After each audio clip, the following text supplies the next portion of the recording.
మిథున రాశి కృష్ణం వందే జగద్గురం శ్రీ కనకదుర్గే జయ కనకదుర్గే. మనకి మిథున రాశి వారికి ఈ విశ్వావసునామ సంవత్సరం ఉగాది 2025 సంవత్సరం నుంచి మళ్ళీ వచ్చే సంవత్సరం అంటే 2026 తారీఖు వరకు జరిగే ఉగాది వరకు జరిగేటటువంటి సంపూర్ణ సంవత్సర ఫలితాలను ప్రొఫెసర్ డాక్టర్ ముల్లపూడి సత్యనారాయణమూర్తిని నేను మీకు తెలియజేస్తున్నాను. ముందుగా మనకి ఈ ఆదాయ వ్యయాలను కనుక మనం మిథున రాశి వారికి చూసుకుంటే 14 ఆదాయాలనే వ్యయం 2 ఉన్నాయి. ఎంత ఆదాయం అండి అసలు, తిరుగులేని ఆదాయం అన్నాడు. ఖర్చు పిసనారులు అయిపోతారు మీరంతా కూడా, 2 ఉంది. ఇకపోతే రాజ్యపూజ్యం 4, అవమానం 3. అంటే ఎంతవరకు అసలు మిమ్మల్ని తెగ గౌరవించేస్తారు అంతా కూడా. ఎవరింటికి వెళ్తే వాళ్ళకి పీటలేసి కూర్చోపెడతారు, కుర్చీలు వేసి కూర్చోపెడతారు. అంత బాగుందన్నమాట. అసలే మనకి ఈ యొక్క రాజు రవి అవుతున్నాడు, మంత్రి చంద్రుడు అవుతున్నాడు, మళ్ళీ సైన్యాధ్యక్షుడు చక్కగా రవి అవుతున్నాడు. వీటి వల్ల మీకు అసలు మిథున రాశి వారికి ఇంకా తిరుగు లేదు అని మనం చెప్పాలన్నమాట. అయితే ఇక్కడ మనకి జరుగుతున్నది ఏమిట్రా అంటే, ఈ యొక్క మిథున రాశి వారికి శని 10-9 ఇళ్లలో సంచారం చేస్తాడు.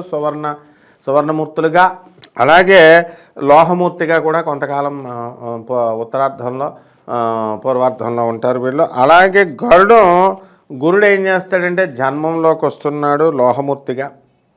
రాహుకేతువులు ఇద్దరు కూడా 9-3 ఇళ్లలో తామరమూర్తులుగా ఉన్నారు. కాబట్టి మనకి ఏం జరుగుతుందండి అని అంటే, ఈ యొక్క రాశి వారికి మనకి గురుబలం తగ్గిపోయింది. క్రిత సంవత్సరం అంతా కూడా మనము రాహుబలం, ఈ గురుబలం లేదు. అందుకనే పోలీస్ స్టేషన్లు, కోర్టులు వెళ్ళాము. మరి ఈ సంవత్సరము అనారోగ్యం, కొంచెం ఇండైజెషన్ అది. అంటే మీరు బిర్యానీలు, మటన్లు, చికెన్లు ఇలాగ స్పైసీ ఫుడ్ని ఎక్కువ ఇష్టపడుతూ ఉన్నారు ఈ యొక్క మిథున రాశి వారు. కొంచెం ఆహార వ్యవహారాల్లో కొంచెం మీరు పార్టీలకి వీటిలన్నిటికీ కూడా దూరంగా ఉండాలి.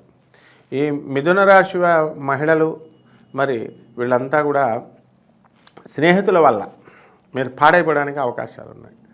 కాబట్టి కమ్యూనిటీలు అని చెప్పి, తర్వాత పార్టీలు అని చెప్పి ఇలాగా లేనిపోనివన్నీ కూడా అవతల వాళ్ళు మంచి వాళ్ళు ఉండరు. కాబట్టి మీరు చెప్పడం జరుగుతుంది. మీకు మరి డెసిషన్ మేకింగ్ పవర్ మీకు లేదు కాబట్టి కాస్త మీరు వాళ్ళ మాటలు విని చెడిపోయేటటువంటి అవకాశాలు ఉన్నాయి. కాబట్టి ఈ మిథున రాశి మగవాళ్ళు ఎవరైతే ఉన్నారో అటువంటి వాళ్ళంతా కూడా అక్రమ సంబంధాలు పెట్టుకునేటటువంటి అవకాశాలు ఉన్నాయి. కాబట్టి జాగ్రత్తగా మీరు ఆడవాళ్ళు ఎవరైనా వస్తే వాళ్ళకి దూరంగా పొండి. మీరు ఈ విధంగా మీరు కొన్ని సమస్యల నుంచి మీరు బయటపడడం అనేటటువంటిది జరుగుతుంది. ఇకపోతే మీకు కేతువు సింహరాశి ప్రవేశం చేసిన తర్వాత ఇక ఈ మిథున రాశి వారికి విదేశాలకు సంబంధించినటువంటి వ్యవహారాలలో మీకు తిరుగు లేదు అని చెప్పాలి. ముందుకు దూసుకొని వెళ్ళిపోతారు. ఇక జీవిత భాగస్వాములతో మీకు అనురాగం అనేటటువంటిది తగ్గుతూ ఉంటుంది, గురుబలం ఎప్పుడైతే లేదో మీకు. అందువలన ఈ యొక్క రాశి వారికి ఎవరికైతే వివాహాలు కావడం లేదో అటువంటి వాళ్ళు వివాహాలు అవ్వడానికి అవకాశాలు ఉన్నాయి. స్వీట్ షాపులు, బట్టల షాపులు, హోటల్ ఇండస్ట్రీ ఇవన్నీ కూడా మీరు పెట్టుకొని లాభాలు గడించేటటువంటి అవకాశాలు మీకు కనబడుతున్నాయి. ఇకపోతే భర్త మీ పైన విరక్తి చెంది మీరు చేస్తున్నటువంటి పనుల వల్ల కాస్త ఇబ్బంది పడడానికి అవకాశాలు మీకు ఉంటాయన్నమాట. తీర్థయాత్రలన్నీ కూడా రకరకాల ఊర్లు మీరు తిరుగుతారు.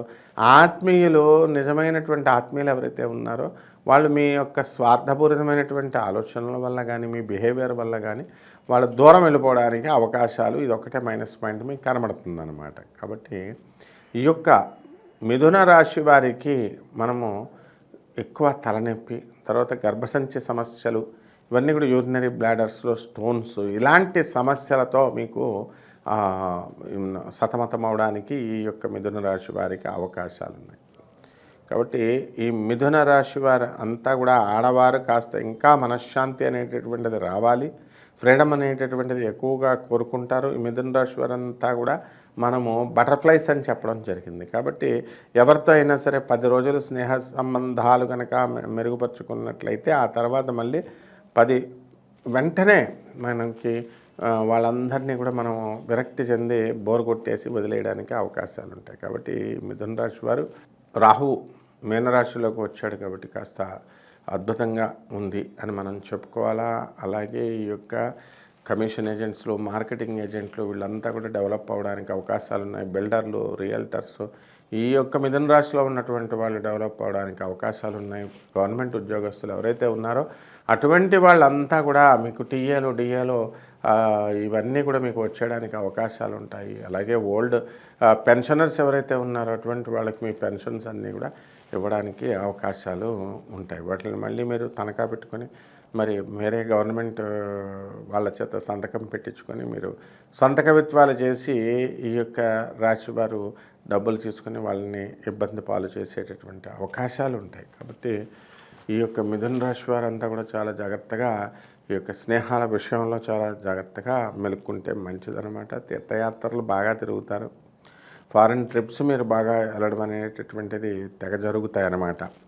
కాబట్టి ఈ యొక్క మిథున రాశి వారికి పిల్లల బెడద అనేటటువంటిది లేదు. అంటే పిల్లల నుంచి మీకు కాస్త కొంచెం స్వల్పమైనటువంటి తలపోట్లు తేవడమే కానీ ఏదో ప్రేమ వ్యవహారాలనో లేకపోతే ఎలూప్మెంట్లోనో ఇలాంటివన్నీ కూడా ఈ మిథున రాశి వాళ్ళకి వాళ్ళ పిల్లలు చేయరన్నమాట. కాబట్టి ఈ యొక్క రాశివారు అత్యద్భుతంగా మీరు అనుకున్న గోల్స్ అన్నీ కూడా సాధించుకొని మీరు తలెత్తుకొని బ్రతికేటటువంటి ఈ యొక్క రోజు మీకు రావడం అనేటటువంటిది జరిగింది. కాబట్టి ఈ యొక్క మిథున రాశి వారు పరిహారాలు ఏం చేసుకోవాలండి అని అంటే, మనకి గురుబలం లేదు కదండి. అందువలన గురు జపం చేసుకోవాలా, గురు స్తోత్రాలు చదువుకోవాలా, గురు జపం చేసుకోవాలా, గురు స్తోత్రాలు చదువుకోవాలా. గురువుకి కిలోంపావు శనగల్ని మరి ఆ పసుపు రంగు వస్త్రాన్ని ఇచ్చి పేద బ్రాహ్మణులకి శనివారం నాడు ఉదయం 8 గంటలకి దానం చేసుకోవాలి.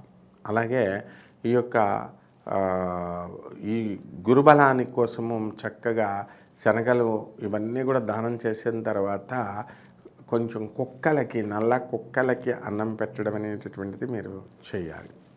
అలాగే జమ్మి చెట్టును ఒకటి వేరుకోండి. జమ్మి చెట్టుకి ప్రతిరోజు కూడా నీళ్లు పోయండి. మరి ప్రతిరోజు కూడా ఒక బకెట్ నీళ్లు పోసి మరి చక్కగా ఈ యొక్క శనివారం నాడు మీరు ఈ అమ్మవారికి ఈ యొక్క చెట్టుకి ప్రదక్షిణాలు చేసుకున్నట్లయితే బ్రహ్మాండంగా మీకు ఉంటుంది. అలాగే మనకి ఈ యొక్క రాశి వారికి ఆవు నెయ్యితో తయారు చేసినటువంటి అరుసుల్ని వేసి పేదవారికి, అవధూతలకి మీరు పంచినట్లయితే ఇంకా బాగుంటుందన్నమాట. వాళ్ళు ఎలాగో పిచ్చోళ్ళు, మీరు ఎంత బాగా చేసినా ఒక దానికంటే ఎక్కువ తినరు, ఇలాగ విసిరేస్తారు. కాబట్టి ఈ విషయంలో కంజూసితనం చేయకుండా తేయండి. మీ అరుసులు మకిలి మీకు తిరిగి వచ్చేస్తాయన్నమాట. అలాగే ఈ జమ్మి చెట్టు చుట్టూ తిరగడము, జమ్మి చెట్టుకి ఈ యొక్క అరిసెల్ని మీరు నైవేద్యం కింద పెట్టడము వల్ల బ్రహ్మాండమైనటువంటి మార్పు అనేటటువంటిది మీకు రావడం అనేటటువంటిది జరుగుతుంది. శుభమస్తు.